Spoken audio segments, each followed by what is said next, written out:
کریم اما بعد فاعوذ باللہ من الشیطان الرجیم بسم اللہ الرحمن الرحیم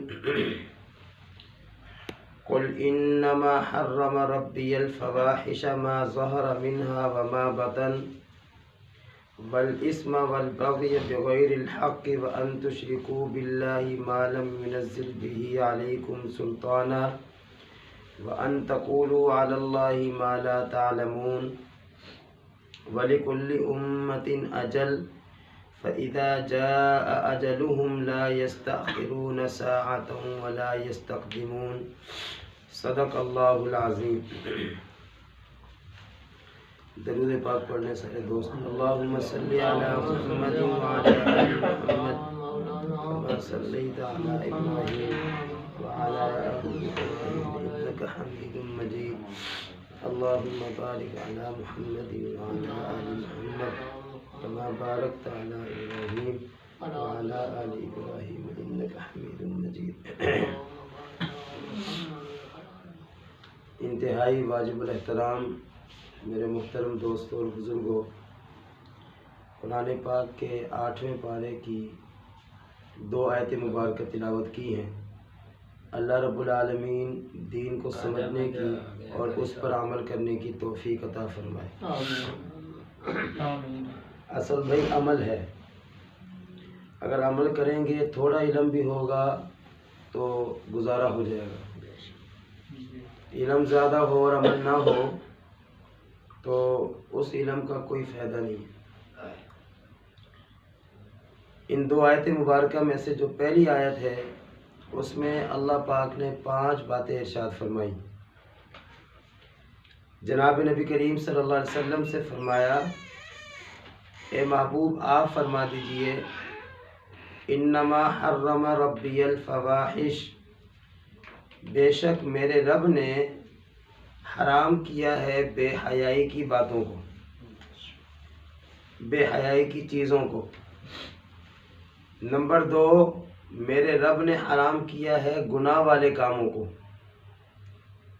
نمبر 3، میرے رب نے حرام کیا ہے ناحق سرکشی کرنے کو، کسی کا حق دبانے کو، کسی کے ساتھ ظلم اور زیادتی کرنے کو۔ نمبر 4، اللہ کی ذات میں اور اللہ تعالیٰ کی صفات میں کسی اور کو شریک کرنا، اس سے بھی اللہ تعالیٰ نے منع فرمایا ہے اور اس چیز کو بھی حرام کیا ہے۔ نمبر 5، کوئی ایسی بات کرنا جو بات اللہ تعالیٰ کے شان کے خلاف ہو، اللہ تعالیٰ کے شان کے خلاف ہو، اللہ تعالیٰ کی گستاخی کے زمرے میں آ جائے، یا اس بات کا نقصان بات کرنے والے کو ہو۔ ان 5 باتوں سے اللہ رب العالمین نے اس آیت مبارکہ میں منع فرمایا۔ پہلی بات ہے بے حیائی۔ بے حیائی سے کیا مراد ہے؟ نمبر 1، زنا۔ بے حیائی کا پہلا مطلب زنا۔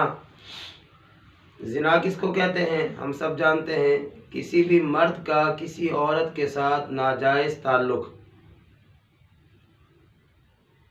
اس زنا سے تو اللہ تعالیٰ کا کرم ہے 98-99% لوگ بچتے ہیں، خاص طور پر شریف آدمی اس زنا سے بچنے کی کوشش کرتا ہے اور بچتا ہے۔ لیکن ایک اور زنا ہے، زنا کی ایک اور قسم ہے جس میں کوئی 1-2% لوگ مبتلا نہ ہوں، الگ بات ہے، ورنہ 98-99% لوگ اس زنا کی قسم میں مبتلا ہے۔ اور وہ کون سی قسم ہے؟ حدیث پاک میں آتا ہے، نبی علیہ الصلوۃ والسلام ارشاد فرماتے ہیں، اللہ پاک نے ہاتھ کو بنایا، ہاتھ کا استعمال وہاں کرنا جہاں اللہ اور اللہ کے نبی نے حکم دیا ہے، یہ تو ٹھیک ہے۔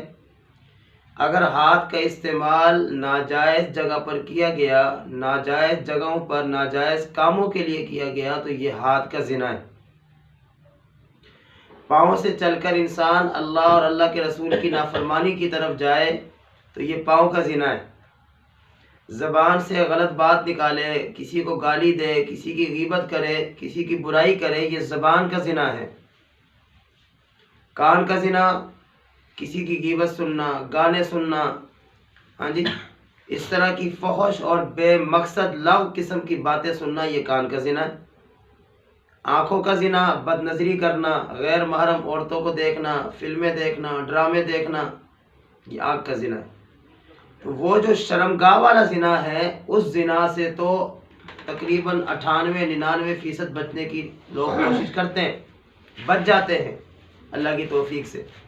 لیکن زنا کی جو یہ قسم میں عرض کر رہا ہوں، اس قسم میں تقریباً سارے لوگ مبتلا ہیں۔ آنکھ سے گناہ کرتے ہیں، کان سے گناہ کرتے ہیں، زبان سے گناہ کرتے ہیں، دل و دماغ میں غلط قسم کے خیالات لا کر دل و دماغ سے زنا کرتے ہیں۔ لہٰذا اس آیت مبارکہ میں جو پہلی چیز جس سے اللہ پاک نے منع فرمایا وہ ہے بے حیائی، اور بے حیائی کی جو سب سے بڑی قسم ہے وہ ہے زنا۔ نمبر 2 لواطت، کسی بھی مرد کا کسی بھی مرد کے ساتھ ناجائز تعلق، یہ بے حیائی کی دوسری قسم ہے۔ اللہ پاک نے اس آیت مبارکہ میں اس کو بھی حرام قرار دیا۔ نمبر 3 عریانی کا مطلب کیا ہے سمجھیں؟ مرد کا جو سطر ہے وہ کہاں سے کہاں تک ہے؟ فرمائیں۔ مرد کا جو سطر ہے کہاں سے کہاں تک ہے؟ ناف سے گھٹنے تک، ناف سے لے کر گھٹنے تک، ناف بھی شامل اور گھٹنے بھی شامل، ناف بھی شامل گھٹنے بھی شامل۔ لیکن ہم کیا کرتے ہیں؟ میرا ذہن تو یہ ہے کہ جس گھر میں مائیں، بہنیں، بیٹیاں ہوں، خاص طور پر جوان بچیاں ہوں، بھابھیوں کی شکل میں، بہو کی شکل میں، مرد کو اس گھر میں قمیض اتار کر نہیں رہنا چاہیے۔ یہ میرا ایک ذہن ہے، شریعت میں ناجائز نہیں ہے، یعنی ذرا حیا کے خلاف ہے۔ اچھا نہیں لگتا کہ جس گھر میں نوجوان بچیاں ہوں، وہ بیٹیوں کی شکل میں ہوں، وہ بہنوں کی شکل میں ہوں، وہ بہو کی شکل میں ہوں، بھابھیوں کی شکل میں ہوں، اس گھر میں مردوں کو قمیض اتار کر نہیں رہنا چاہیے۔ میں پھر عرض کر رہا ہوں، یہ کوئی شریعت کا حکم نہیں ہے، شریعت نے ناجائز نہیں کیا، لیکن اچھا نہیں لگتا۔ بہرحال جب گرمی ہوتی ہے تو ہم مرد قمیضیں اتار دیتے ہیں، بنیانیں پہنی ہوتی ہیں، بس اوقات نہیں بھی پہنی ہوتی، ہماری شلواریں ناف سے کافی نیچے ہوتی ہیں، ٹھیک ہے، حالانکہ ناف سطر میں شامل ہے۔ اب جب ناف سطر میں شامل ہے اور میری شلوار، آپ کی شلوار، کسی کی پینٹ، کسی کی چادر، کسی کپڑا وہ اگر ناف سے نیچے ہے تو مجھے بتائیں کہ سطر نظر آ رہا ہے نا؟ سطر نظر آ رہا ہے۔ اسی طریقے سے گھٹنا ناف میں شامل ہے۔ ہمارے بعض نوجوان گرمیوں میں نہانے کے لیے چلے جاتے ہیں، سوئمنگ پول پہ جاتے ہیں، نہروں پہ جاتے ہیں، وہاں جا کر وہ جو لباس استعمال کرتے ہیں یا عام طور پہ شلوار پہنی اس کو بہت اوپر کر لیتے ہیں، آدھی رانیں نظر آ رہی ہوتی ہیں۔ اور یعنی کی تشریح کر رہا ہوں، اور یعنی کا مطلب کیا ہے؟ انسان بے لباس ہو جائے، انسان بے لباس ہو جائے، جسم کا وہ حصہ جس کو چھپانا فرض، جس کو دکھانا گناہ کبیرہ، جسم کا وہ حصہ کسی کے سامنے بغیر شرعی عذر کے کھولے تو یہ بھی بے حیائی ہے، ٹھیک ہے جی، یہ بھی بے حیائی ہے۔ ڈاکٹر کے سامنے کھولنا مجبوری ہے اگر مجبوری ہو، ہاں جی۔ اسی طریقے سے اللہ پاک نے بعض جگہیں حلال کی ہیں، مثال کے طور پہ میاں بیوی کا آپس کا تعلق، وہاں مجبوری ہے، وہاں گنجائش ہے۔ لیکن جہاں اس طرح کا کوئی شرعی عذر نہ ہو تو وہاں پر اس حصے کو، جسم کا وہ حصہ کھول کے رکھنا جو سطر میں آتا ہے، یہ بے حیائی میں شامل ہے۔ مستورات کا جو جسم ہے وہ سطر کون سا ہے سمجھے؟ امام اعظم ابو حنیفہ رحمہ اللہ کے نزدیک ہاتھ گھٹنوں تک، پاؤں ٹخنوں تک، اور یہ چہرہ، اس حصے کے علاوہ جسم کے کسی بھی حصے کو گھر میں عام جو گھر کے لوگ ہوتے ہیں ان کے سامنے بھی کھولنے کی اجازت نہیں ہے۔ یعنی ہاتھ گھٹنوں تک، پاؤں ٹخنوں تک اور چہرہ، اس حصے کے علاوہ جسم کا کوئی حصہ عام گھروں میں رہنے والے جو افراد ہوتے ہیں ان کے سامنے کھولنے کی بھی اجازت نہیں ہے۔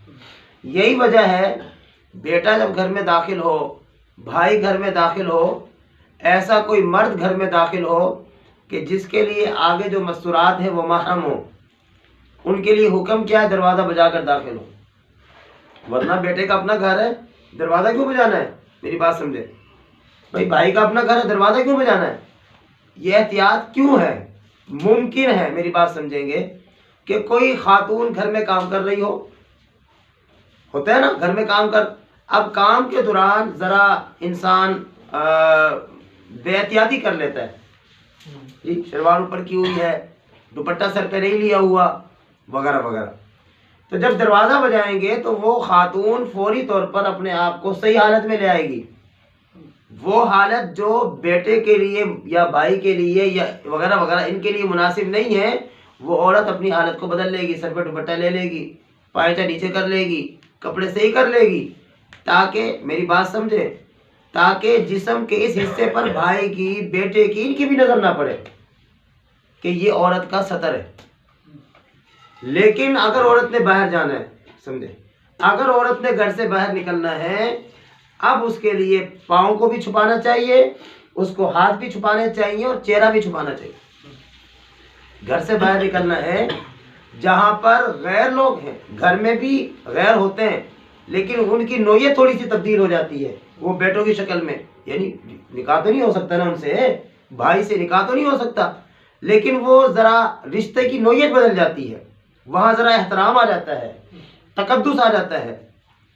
لیکن جب اس خاتون نے گھر سے باہر نکلنا ہے جہاں پر اس طرح کے رشتے موجود نہیں ہیں یا جہاں نگاہ میں اس طرح کا احترام موجود نہیں ہے، تو وہاں اس خاتون کو نکلنے کے لیے ضروری ہے کہ وہ اپنے چہرے کو بھی چھپائے، اپنے ہاتھ کو بھی چھپائے اور اپنے پاؤں کو بھی چھپائے. میں تو یہ بھی کہوں گا کہ اپنے وجود پر پہننے والے کپڑوں کو بھی چھپائے، اپنے وجود پر پہننے والے کپڑوں کو بھی برقعے سے چھپائے. اب ایک بات اور سمجھے، اللہ تعالی ہم سب کو بار بار لے جائے، اپنے گھر کی زیارت کروائے، حج کے لیے لے جائے، عمرے کے لیے لے جائے.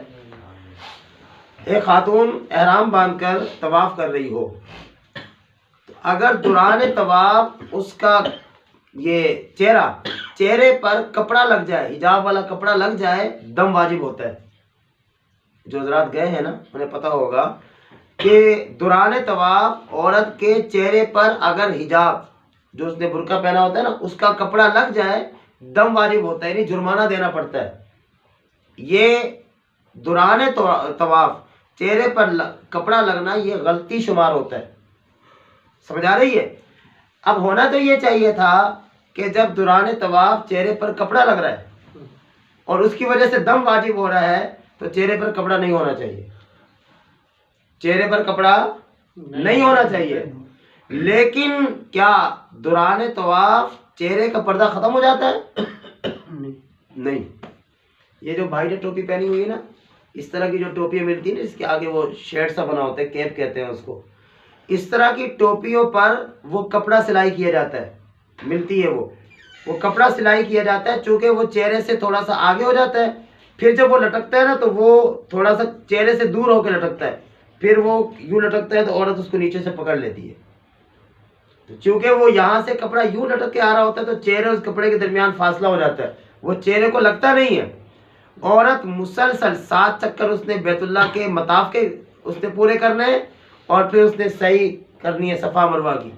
یہ تقریباً 3.5 کلومیٹر کا وہ بنتا ہے، ایریا بنتا ہے، 3.5 کلومیٹر کا چکر بنتا ہے تقریباً. ٹھیک ہے، تو اب 3.5 کلومیٹر تک اس عورت نے کتنے مشکل سے گزارنے ہیں کہ چہرے پر کپڑا نہیں لگنے دینا، مسلسل پکڑ کے رکھنا. ہوا بھی چل رہی ہے، انسان چل رہا ہے، حرکت کر رہا ہے. میں آپ سے یہ بات عرض کر رہا ہوں کہ دیکھیں دوران طواف چہرے پر کپڑا لگ جائے عورت کے تو دم واجب ہوتا ہے. تو شریعت وہاں نرمی کر دیتی، شریعت وہاں چہرے کے پردے کو ختم کر دیتی، لیکن شریعت نے وہاں بھی چہرے کے پردے کو ختم نہیں کیا کہ یہ مجبوری اپنی جگہ پر ہے لیکن پردے کا حکم اپنی جگہ پر ہے. سمجھ آ گئی؟ میں نے عرض کر دیا، جرمانہ کر دیا. سمجھ رہے ہیں بھائی؟ اب شریعت جب چہرے کو اتنا چھپا رہی ہے، چہرے کے اوپر پردے کے حوالے سے اتنی پابندی لگا رہی ہے، اب وہی میری بہن، وہی میری ماں، وہی میری بیٹی بازار جاتی ہے بغیر چہرے کو چھپائے، بغیر پردہ کیے. تو شریعت نے کہا یہ بے حیائی ہے، اور اس طرح کی بے حیائی کو اللہ نے منع فرمایا۔ ایک اور بات سمجھیں، عورت نماز پڑھ رہی ہو، بال نظر آ رہے ہو، نماز ہو جاتی ہے؟ نہیں ہوتی نا؟ ہاں جی، عورت نماز پڑھ رہی ہو، بال نظر آ رہے ہوں، نماز ہو جاتی ہے؟ نہیں۔ عورت نماز پڑھتی کدھر ہے؟ عام طور پر گھر میں، گھر کے بھی ذرا اندر والے حصے میں ایسے ہی ہوتا ہے نا۔ وہاں تو وہاں ہونا کس نے؟ بیٹے نے، بھائی نے، شوہر نے، والد نے، ان لوگوں نے وہاں رہنا ہے نا۔ اس کے علاوہ تو عام طور پر گھروں میں کوئی نہیں آتا۔ لیکن بال کو چھپانے کی اجازت ہے، بال کو کھولنے کی اجازت نہیں۔ اگر دوران نماز بال نظر آ گئے تو نماز گئی، لیکن میری وہی بہن، وہی بیٹی، وہی میری ماں گھر سے باہر نکلتی ہے جہاں بھائی نہیں ہے، جہاں شوہر نہیں ہے، جہاں بیٹا نہیں، جہاں باپ نہیں، جہاں تو غیر لوگ ہیں، ٹھیک ہے، ان کی نظر میں کیا ہے پتہ نہیں ہے، وہی میری ماں، بہن، بیٹی باہر نکلتی ہے لیکن سر پہ دوپٹہ نہیں لیتی۔ تو اللہ کیا فرما رہے ہیں؟ انما حرم ربی الفواحش۔ رسول اللہ صلی اللہ علیہ وسلم سے فرمایا کہ اے میرے محبوب آپ فرما دیجئے کہ میرے رب نے بے حیائی کی باتوں کو، بے حیائی کے کاموں کو حرام کیا ہے۔ تو بے حیائی کے کاموں میں پہلے نمبر پہ کون سی بات آ گئی؟ زنا، نمبر 2 لواطت، نمبر 3 عریانی۔ عریانی کا مفہوم کیا ہے؟ کہ اپنے آپ کو بے لباس کرنا۔ اب مرد کا بے لباس کرنا اور ہے، عورت کا بے لباس کرنا اور ہے۔ اور نمبر 4 گالی گلوچ۔ گالی گلوچ بھی نا یہ بے حیائی میں آ جاتا ہے۔ اب ہمارے ہاں معاشرے میں کیا ہوتا ہے، شاید اللہ نہ کرے ہم میں سے کسی کی عادت ہو، ہم کیا کرتے ہیں، گھر کے اندر بیٹھے ہیں، جوان بیٹی، جوان بہن سامنے موجود ہے، ہم اس کے سامنے فون پہ بات کر رہے ہیں، اس کو ماں بہن کی گالی دے رہے ہیں۔ ہوتا ہے نا بھائی؟ یہ اللہ تعالیٰ کرے ہم، اللہ تعالیٰ ہماری حفاظت فرمائے، ہم نہ کرتے ہو لیکن معاشرے میں ہو رہا ہے۔ اب کتنی شرم والی بات ہے کہ گھر کے اندر نوجوان بچی موجود ہے، بہن موجود ہے، ماں موجود ہے، ہم اس ماں بہن بیٹی کے سامنے دوسرے کو، اور بس اوقات انہی کو گالی دیتے ہیں ماں بہن کی، بس اوقات انہی ماں بہن اپنی ماں بہن بیٹیوں کو ماں بہن کی گالی دیتے ہیں، پتہ ہی نہیں چل رہا ہوتا ہے زبان سے نکال رہے کیا ہے۔ بے حیائی کی چوتھی قسم یہ ہے۔ اور نمبر 5 گانے سننا۔ گانے سننا اس کو تو ہم گناہ ہی نہیں سمجھتے۔ مجھے تو نہیں پتا، ان بڑوں سے سنا ہے، اس طرح کے بڑے حضرات بتلایا کرتے تھے جنہوں نے ہندوستان دیکھا ہے، یہ بتلایا کرتے ہیں کہ جب ہندوستان میں ہندو، مسلمان نہیں، ہندو کی بارات مسجد کے قریب سے گزرتی تھی تو وہ بھی اپنے باجے ڈھول گانے بند کر دیا کرتے تھے۔ ہندوؤں کی بارات مسجد کے قریب سے جب گزرتی تھی تو وہ ہندو بھی جو ہے نا مسجد کے احترام میں گانوں کو، بانسری کو، باجوں کو، ڈھول ڈھمکوں کو بند کر دیا کرتا تھا۔ اور آج کا مسلمان مسجد کے پڑوس میں شادی کی وجہ سے پوری رات جو ہے نا وہ گانا بجاتا ہے، کیوں جی میرے گھر میں شادی ہو رہی ہے، سمجھ رہے؟ اور حدیث پاک میں آتا ہے کہ جو آدمی گانا سنے گا اس کے کان میں سیسا ڈالا جائے گا، سیسا پگھلا کے ڈالا جائے گا۔ سیسا کیا چیز ہے؟ جتنی بھی دھاتیں ہیں، دھات، مضبوط ترین چیزوں میں سب سے مضبوط وہ پگھلا ہوا سیسا ہوتا ہے۔ لوہے کے اندر بھی وہ پائیداری نہیں ہوتی، لوہا بھی زنگ کی وجہ سے ختم ہو جاتا ہے، لیکن سیسا جب پگھلا دیا جائے نا اس کو کوئی چیز ختم نہیں کرتی۔ سلطان نور الدین زنگی رحمہ اللہ، نام سنا؟ بہت عظیم الشان بادشاہ گزرے ہیں۔ یہ صلاح الدین ایوبی رحمہ اللہ کے استاد تھے، ہر چیز میں استاد تھے، بادشاہت میں بھی ان کے استاد تھے، مملکت کا نظام کیسے چلانا انہوں نے سکھایا تھا، جہاد میں بھی ان کے استاد تھے۔ اور مزے کی بات عرض کر رہا ہوں، بادشاہوں کی مصروفیت کتنی زیادہ ہوتی ہے، ایسے ہی ہے نا، کتنی زیادہ ہوتی ہے۔ شام، مصر، فلسطین، ان 3 ملکوں کے وہ حاکم تھے، ان 3 ملکوں کے وہ حاکم تھے۔ یعنی آج جو 3 باقاعدہ ملک بنے ہوئے ہیں وہ تینوں ملکوں پر صلاح الدین نور الدین زنگی رحمہ اللہ کی بادشاہت تھی، حکومت تھی۔ اتنے بڑے علاقے کا وہ حاکم، لیکن رات کو سونے سے پہلے 3000 مرتبہ درود ابراہیمی پڑھ کے سوتا تھا۔ عام درود پاک نہیں، صلی اللہ علیہ وسلم صلی اللہ علیہ وسلم، وہ تو بندہ آدھے گھنٹے میں پورا کر لیتا ہے، درود ابراہیمی، سمجھ آ رہی ہے؟ اللہم صلی علی محمد وعلی آل محمد جو نماز میں پڑھتے ہیں 3000 مرتبہ پڑھ کے سویا کرتے تھے۔ تو جب وہ ظالموں نے، دنیا کے سب سے بدترین قسم کے چوروں نے رسول اللہ صلی اللہ علیہ وسلم کا دست ادھر نکالنے کی کوشش کی مدینہ پاک میں، مشہور واقعہ ہے، تو رسول اکرم صلی اللہ علیہ وسلم نور الدین زنگی رحمہ اللہ 3000 مرتبہ درود پاک پڑھ کے سو گئے۔ ظاہر ہے سارا دن گھوڑوں پر، جہاد میں، ادھر ادھر مصروفیت، تو تھکاوٹ تو ہوتی ہے، پھر 3000 مرتبہ درود پاک پڑھنا، سو گئے۔ تو رسول اکرم صلی اللہ علیہ وسلم خواب میں تشریف لائے، کسی عالم کے خواب میں نہیں، کسی ولی کے خواب میں نہیں، وہ بادشاہ کے خواب میں، ٹھیک ہے۔ تو اس وقت کے بادشاہ جو ہے نا، اس طرح کے اولیاء اور علماء سے بھی بڑھ کر ہوتے تھے، جی ہاں، ٹھیک ہے نا جی۔ تو تشریف لے کر آئے، اللہ کے نبی صلی اللہ علیہ وسلم نے 2 چہرے دکھائے، فرمایا نور الدین یہ مجھے تکلیف دیتے ہیں۔ زنگی رحمہ اللہ کی آنکھ کھلی، فوراً پسینہ پسینے ہو گئے، اور سمجھ نہیں آئی کہ کیا کروں، پورے رات درود پاک پڑھ کے بیٹھ کے پڑھتے رہے پوری رات۔ صبح ہوئی، مملکت کے کام میں مصروف ہو گئے، اگلے دن پھر رات کو 3000 مرتبہ درود ابراہیمی پڑھے اور پڑھ کے سو گئے۔ پھر اللہ کے نبی صلی اللہ علیہ وسلم خواب میں تشریف لائے، نور الدین یہ مجھے تکلیف دیتے ہیں، 2 چہرے دکھائے اللہ کے نبی صلی اللہ علیہ وسلم نے۔ زنگی رحمہ اللہ پھر اٹھے، پسینہ پسینہ پوری رات درود پاک پڑھتے رہے، رات گزر گئی۔ اگلا دن، تیسرا دن گزرا، رات پھر ہوئی، تو پھر رسول اکرم صلی اللہ علیہ وسلم خواب میں تشریف لائے کہ نور الدین یہ دونوں مجھے تکلیف دیتے ہیں۔ بس پھر نہیں برداشت ہوا، بس قاصد کو بلایا، غلام کو بلایا، جلدی سے سواری تیار کرو، اور کہا کہ تیز رفتار سواری ہو اور 20 انتہائی اعلیٰ قسم کے جنگجو میرے ساتھ ہوں۔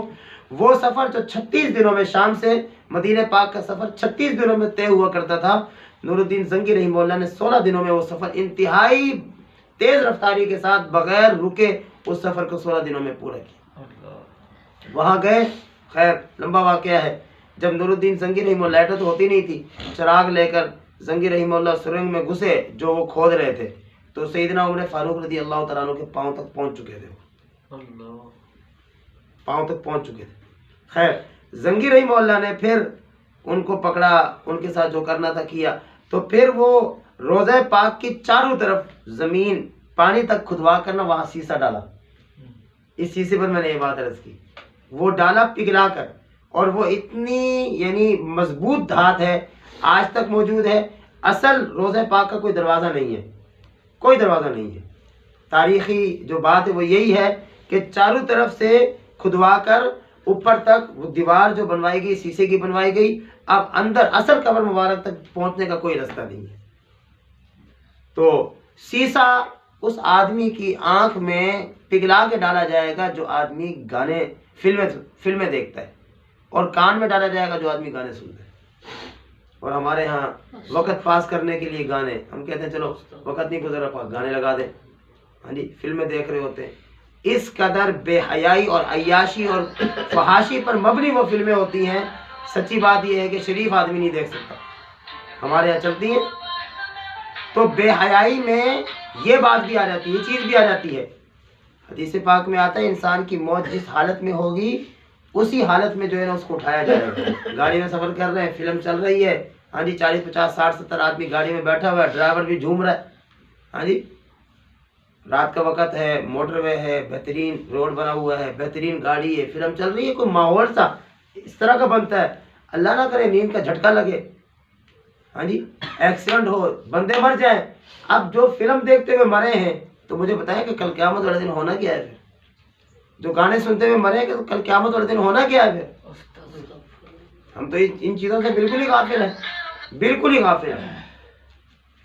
تو یہ بے حیائی میں آ جاتی۔ اسی طریقے سے ناول ڈائجسٹ جس میں عشقیہ کہانی، فرضی کہانی، کوئی حقیقت نہیں ہوتی، ہاں جی، رومانی قسم کی کہانیاں ہوتی ہیں، ہم پڑھتے ہیں، ہم گھنٹوں پڑھتے رہتے ہیں، تھکتے ہی نہیں ہیں۔ ماں بلا رہی ہوتی ہے، بیٹی یہ کام کر لو، اماں آئی، باپ بلا رہا ہوتا ہے، پیشاب آ رہا ہے، بیچارہ اٹھ نہیں سکتا بستر سے، ٹھیک ہے، اس کو سہارے کی ضرورت ہے، آوازیں دے رہا تھا، بیٹا آ جاؤ، ابا آیا،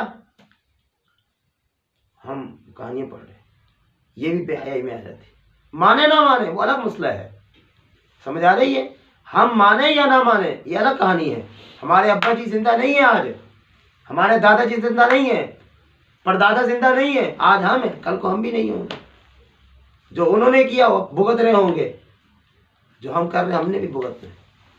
خدا کا نظام اندھا نہیں ہے، خدا کا نظام غافل نہیں ہے، خدا کا نظام انتہائی مضبوط ہے، بالکل اس میں کوئی لچک، کوئی ایک لمحے کی آگے پیچھے ہونے کی کوئی گنجائش نہیں ہے، ہم غافل ہیں۔ تو بے حیائی میں یہ ساری باتیں آ جاتی ہیں۔ نمبر 2، گناہ، گناہ سے بچنا۔ گناہ کس کو کہتے ہیں؟ سادہ سلف، گناہ اللہ نے، اللہ کے نبی صلی اللہ علیہ وسلم نے جن کاموں کے کرنے کا حکم دیا ان کو نہ کرنا، اور جن کاموں سے منع کیا ان کو کرنا۔ جن کاموں سے اللہ کے نبی نے منع کیا ان کو کرنا، اور جن کے کرنے کا حکم دیا ان کو نہ کرنا، یہ گناہ ہے۔ اب جتنے بھی اس طرح کے گناہ ہمارے سامنے، جھوٹ بولنا گناہ ہے، دھوکہ دینا گناہ ہے، فراڈ کرنا گناہ ہے، غیبت کرنا گناہ ہے، نماز چھوڑنا گناہ ہے، روزہ چھوڑنا گناہ ہے، سمجھ آ رہی؟ سارے گناہ ہیں۔ رسول اللہ صلی اللہ علیہ وسلم فرماتے ہیں، اللہ فرماتے ہیں کہ ربی الفواحش، میرے رب نے بے حیائی کو بھی حرام کیا، میرے رب نے گناہ کو بھی حرام کیا۔ نمبر 3، والبغی بغیر الحق، سمجھو ناحق کسی کا نقصان کر دینا، ظلم کر دینا، زیادتی، ادھار لے لیے کسی سے اب واپس ہی نہیں کرتے، کوئی معاملہ کر لیا کسی کے ساتھ، بھول گئے، یاد رکھیے رسول اکرم صلی اللہ علیہ وسلم کے پاس ایک صحابی آئے، عرض کیا اللہ کے نبی اگر میں شہید ہو جاؤں، سنو، شہادت انسان کے پاس سب سے قیمتی چیز انسان کی جان ہوتی ہے، مال پھر آ جاتا ہے، جان نہیں آتی، لیکن جو آدمی اللہ کے راستے میں جان بھی قربان کر دے تو اس سے بڑی فضیلت کیا ہوگی؟ وہ صحابی عرض کرتے ہیں کہ اللہ کے نبی اگر میں شہید ہو جاؤں تو کیا میری شہادت میرے گناہوں کے لیے کفارہ بن جائے گی؟ اللہ کے نبی نے فرمایا بن جائے گی۔ صحابی نے یہ مسئلہ اللہ کے نبی سے پوچھا اور جانے لگا، ابھی تھوڑی دور گیا تھا، رسول اللہ صلی اللہ علیہ وسلم نے اس کو آواز دی، اور رکو بھائی رکو، مگر قرضہ، اور کہا کہ ابھی جبریل امین آئے اور انہوں نے آ کے مجھے بتایا کہ شہادت ہر گناہ کے لیے کفارہ بنے گی لیکن قرضے کے لیے کفارہ نہیں بنتی، شہید کا قرضہ بھی اللہ معاف نہیں کریں گے۔ اور رسول اکرم صلی اللہ علیہ وسلم کا معمول کیا تھا؟ جب آپ کے سامنے جنازہ لایا جاتا، آپ صلی اللہ علیہ وسلم پوچھتے اس میں کوئی قرضہ تو نہیں ہے؟ اگر بتلایا جاتا قرضہ ہے تو اللہ کے نبی انتظار کرتے کہ قرضہ کوئی اپنے ذمے لے لے، کوئی کہہ دے جی اللہ کے نبی میں اس کا قرضہ ادا کر دوں گا، اگر کوئی ذمے لے لیتا ٹھیک ہے، اگر ذمے نہ لیتا، پیغمبر فرماتے کہ صلو علی صاحبکم، اپنے بھائی پہ جنازہ پڑھو، پیغمبر خود جنازہ نہ پڑھتے، مقروض کا جنازہ پیغمبر نہیں پڑھتے تھے، اور آج ہمارے ہاں قرضہ لینا کوئی گناہ ہی نہیں ہے، قرضہ لینا کوئی عیب ہی نہیں ہے، تھوڑی سی تکلیف آئی قرضہ لے لیا، تھوڑا سا مسئلہ والا قرضہ لے لیا، ہماری ساری تجارت قرضے پر چل رہی ہوتی ہے، ساری معیشت ہمارے قرضے پر چل رہی، ہمیں احساس ہی نہیں ہے۔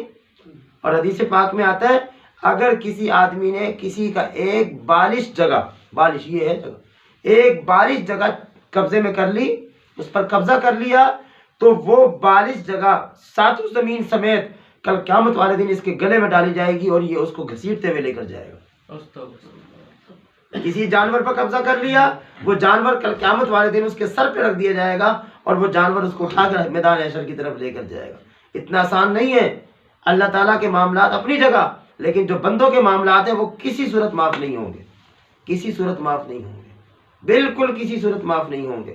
اس لیے اپنے لوگوں کے ساتھ جو ہمارے لین دین کے معاملات ہیں، ہاں جی، زیادتی کی ہوئی ہے، مالی جانی، بھائی دنیا میں اس کی تلافی کر لیں۔ آج ممکن ہے، آج ممکن ہے، پاؤں پکڑیں، جو بھی کریں اس کو دیں، لیکن آج ممکن ہے معاف کروائیں۔ لیکن اگر آنکھیں بند ہو گئی اور جو حق میرے ذمے میں رہ گیا، اب کل قیامت والے دن اللہ تعالیٰ اپنا حق معاف کر دے، وہ رحیم کریم ہے، اس سے کوئی نہیں پوچھ سکتا۔ لیکن بندے کے حوالے سے خدا کا ضابطہ یہی ہے، اللہ فرمائیں گے دو بھائی اس کا حق، کہاں سے دیں گے؟ ہمیں تو احساس ہی نہیں ہوتا۔ آج وہ آدمی زیادہ عقل مند شمار ہوتا ہے جو زیادہ زیادہ مال بنا لے، پلاٹ بنا لیے، دکان بنا لی، یہ بنا لی، وہ بنا لی، جانور رقبے بنا لیے، یہ تو کوئی بھی نہیں دیکھتا بنا کدھر سے رہا ہے، بنا کدھر سے رہا ہے۔ یہ نا بھی 4-5 دن پہلے وہ قریب صاحب پر ایک مسئلہ بنا تو اس سلسلے میں کچہری جانا پڑ گیا۔ آپ یقین مانیں وکیل جاننے والا تھا، اس نے تو کوئی فیس نہیں لی، ریڈر الگ پیسے مانگ رہا ہے، منشی الگ پیسے مانگ رہا ہے، پولیس والا الگ پیسے مانگ رہا ہے۔ اب ظاہر ہے ہر آدمی ڈرتا ہے ریڈر کو پیسے نہیں دیے کیس الٹا ہو جائے گا، دو اس کے منہ میں، بلا وجہ 500 روپے اس کو دے دو۔ منشی کو بلا وجہ کوئی کام نہیں کیا اس نے، کیس وہی روٹین میں چلے گا، لیکن ہر آدمی پیسے مانگ رہا ہے، احساس ہی نہیں ہو رہا۔ وہ کہہ کیا رہا ہے، میں ایک مثال دے رہا ہوں، وہ کہہ کیا رہا ہے، گھر گیا نا، بیٹی بیمار تھی تو اس کو اٹھا کے اسپتال لے گیا، ڈاکٹر صاحب نے چیک اپ وغیرہ کیا، کرنے کے بعد بل شل بنایا 4000 روپے، بل بن گیا۔ اب وہ گھر آ کر اپنی بیوی کو کہہ رہا ہے، اور شکر ہے 2000 روپے میں نے رشوت لے لی تھی، اور شکر ہے 2000 روپے رشوت لے لی تھی، 2000 میرے پاس تھا، 2000 رشوت لی، چلو بیٹی کا علاج ہو گیا۔ یہ ظالم یہ نہیں سوچتا کہ 2000 روپے رشوت لینے کی وجہ سے 2000 میرے جیب کے بھی لگ گئے۔ سوچ کا زاویہ کتنا بدل گیا ہے۔ ہم گناہ کر کے کہتے ہیں کہ یار شکر ہے وہ گناہ کیا تو چلو جان چھوٹ گئی، یہ ہے ہماری سوچ۔ اور چوتھی بات، اللہ پاک کی آیت مبارکہ میں ارشاد فرماتے ہیں شرک نہیں کرنا۔ ہم سب سمجھتے ہیں شرک کیا چیز ہے، ہم سب سمجھتے ہیں اللہ کی ذات میں شریک، اللہ کی صفات میں شریک، بالکل اس کی اجازت نہیں ہے، قطعاً اجازت نہیں ہے، ہرگز اجازت نہیں ہے۔ خواجہ سواق محمد حسن سواق صاحب رحمہ اللہ تعالیٰ کروڑ والے ہمارے علاقے کے انتہائی عظیم الشان بزرگ تھے، ٹھیک ہے نا جی، ولایت کے جو ہے نا سرخیل تھے، سرتاج تھے، ہم ان کا نام لیتے ہیں، ذرا کبھی ان کی تاریخ بھی پڑھیں۔ ایک بزرگ نا شجاع آباد سے بکھر کی طرف جا رہے ہوں تو پرانا وقت تھا، گاڑیاں تو ہوتی نہیں تھی، کوئی سواری پر ہوں گے یا پیدل ہوں گے، تو انہوں نے زیارت کرنے کے لیے، چلو بھائی یہاں بزرگ کی زیارت کرنے کے لیے خواجہ صاحب کے پاس آ گئے۔ اب مہمان جو آیا تو گھر سے دودھ منگوایا، جب وہ دودھ ان کے سامنے پہنچا انہوں نے کہا جی میں تو نہیں پیتا، مہمان کہہ رہا ہے میں تو دودھ نہیں پیتا۔ خواجہ صاحب پریشان ہو گئے، بھی مہمان دودھ سے انکار کر رہا ہے، پوچھا کیوں؟ فرمایا کہ بے وضو کے ہاتھ کا نکالا ہوا دودھ ہے۔ خواجہ صاحب نے فرمایا یہ تو ہو ہی نہیں سکتا، یہ نہیں ہو سکتا کہ یہ دودھ بے وضو کے ہاتھ کا نکالا ہوا ہے۔ کہا پتہ کروائیں، پتہ کروایا تو پتہ چلا کہ آج گھر والوں نے کسی وجہ سے دودھ نہیں نکالا، دودھ کسی نوکرانی نے نکالا ہے، اور وہ بے وضو سے بے وضو۔ یہ دیکھیں نا ان کی یہ زندگی ہے ان کی، یہ حرام کہاں کھائیں گے جو اتنا مقصد یہ ہے کہ اپنے آپ کو محتاط رکھتے ہوں، ٹھیک ہے۔ ہم اس طرح کے بزرگوں کی طرف پتہ نہیں کیسی کیسی باتیں منسوخ کر دیتے ہیں۔ یہ اس مقام پر ایسے نہیں پہنچ گئے، ان کے پیچھے قربانیاں ہیں، ان کے پیچھے ان کی ریاستیں ہیں، عبادات ہیں، پتہ نہیں کیا کچھ ہوتا ہے۔ ایسے تو نہیں ان کے بارے میں مشہور ہے کہ کسی کو دیکھا کرتے تھے تو وہ کلمہ پڑھنا شروع کر دیا کرتا تھا۔ ہم بیٹھے نا سارا دن بیٹھ کے دیکھتے رہے، کوئی پڑھے نا کلمہ، ساری زندگی کی نیکی جمع کر کر بھی ہم ایک کو کلمہ نہیں پڑھا سکتے۔ وہ ایک نظر سے کلمے پڑھوایا کرتے تھے، وہ کیسے، یہ کس طرح ہو جایا کرتا تھا، انہوں نے کیا کیا ہے، ہم تو سوچتے بھی نہیں ہیں۔ اور پانچویں بات اس آیت مبارکہ میں اللہ پاک نے ارشاد فرمائی ایسی بات نہ کرو کہ کل کو خود پریشان ہو۔ ہاں جی، کیا کہتے ہیں، کوئی بیمار ہو جائے اور جی اللہ کو میرا ہی گھر ملا تھا، کتنا سخت جملہ ہے یہ۔ ہاں جی، اللہ حضرت زینب رضی اللہ تعالیٰ عنہ کے صاحبزادے فوت ہو رہے ہیں، رسول اللہ صلی اللہ علیہ وسلم کے نواسے انتقال ہو رہا ہے، تو انہوں نے بلایا، اللہ کے نبی صلی اللہ علیہ وسلم کو پیغام دیا، تو رسول اللہ صلی اللہ علیہ وسلم تشریف لے گئے، آپ نے گود میں لیا، آنکھوں سے آنسو نکلے، صحابہ کرام دیکھ رہے، تو رسول اللہ صلی اللہ علیہ وسلم کے آنسو نکلنے پر ایک صحابی نے عرض کیا اللہ کے نبی آپ بھی روتے ہیں؟ فرمایا ہاں، اللہ پاک نے انسان کے دل میں رحم رکھا ہے، اس کی وجہ سے انسان روتا ہے، لیکن فرما رہے ہیں اللہ اس تکلیف پر صبر کریں گے، ہم وہ بات نہیں کہیں گے جو بات آپ کی شان کے خلاف ہے، اور ہم اس نبی کے امتی ہیں، گھر میں فوتگی ہو گئی، ہاں جی اللہ تجھے میرا ہی گھر ملا تھا، سمجھ آ رہی ہے، ماں بچے نے کوئی نقصان کر دیا، ماں بدوائیں دے رہی ہے، برباد ہو جا، یہ ہو جا، وہ ہو جا، اللہ فرماتے ہیں ایسی باتیں نہ کرو کہ اگر وہ بات قبول ہو جائے اور وہ بات پوری ہو جائے تو پھر تمہیں خود ہی پریشانی ہو کہ میں نے وہ بات کیوں کی تھی۔ ان 5 باتوں سے اللہ پاک نے اس آیت مبارکہ میں منع فرمایا، بے حیائی کا ارتکاب نہ کریں، گناہ سے بچیں، ناحق کسی پر ظلم زیادتی نہ کریں، اللہ کی ذات کے ساتھ صفات کے ساتھ شریک نہ کریں، ایسی بات زبان سے نہ نکالیں کہ جس بات کی تلافی کل کو ممکن نہ ہو۔ اور پھر اگلی آیت میں فرمایا وَلِكُلِّ أُمَّةٍ أَجَلٌ، ہر امت کے لیے، ہر چیز کے لیے وقت مقرر ہے، اور فَإِذَا جَاءَ أَجَلُهُمْ، جب وہ وقت پورا ہو جائے گا، لَا يَسْتَأْخِرُونَ سَاعَةً وَلَا يَسْتَقْدِمُونَ، اب موت نہ ایک لمحے آگے ہوگی نہ ایک لمحے پیچھے ہوگی، بالکل اسی وقت جو ہے نا انسان کا انتقال ہوگا۔ انسان ساری دنیا کی ساری نعمتیں لا کر موت کے حوالے کر دے کہ مجھے ایک لمحہ دے دو، صرف ایک لمحہ، موت نہیں دے گی، اور یہ حقیقت ہے، یہ برحق ہے۔ جائیں قبرستان میں جا کر دیکھیں، کبھی کبھی چلے جایا کریں، 10 محرم کے علاوہ بھی جایا کریں، ہاں جی جا کر دیکھیں کیسے کیسے سردار صاحب، خان صاحب، ملک صاحب، چودھری صاحب، ہاں جی نواب صاحب پڑے ادھر، جن کے ایک ایک سائن پر جو ہے نا دنیا ادھر سے ادھر ہو جایا کرتی تھی، وہ ادھر پڑھے لیکن آپ کو پوچھتا بھی نہیں ہے ان کو. اور کل کو ہماری بھی اسی طرح کی حالت ہوگی. آج کوئی اچھے کام کر لیں گے تو کل کوئی ہمارے لیے ہمیں یاد کرنے والا ہوگا، ورنہ کوئی بھی یاد نہیں کرے گا. اللہ رب العالمین جو کچھ کہا سنا ہمیں اس پر عمل کرنے کی توفیق عطا فرمائے. بسم اللہ الرحمن الرحیم.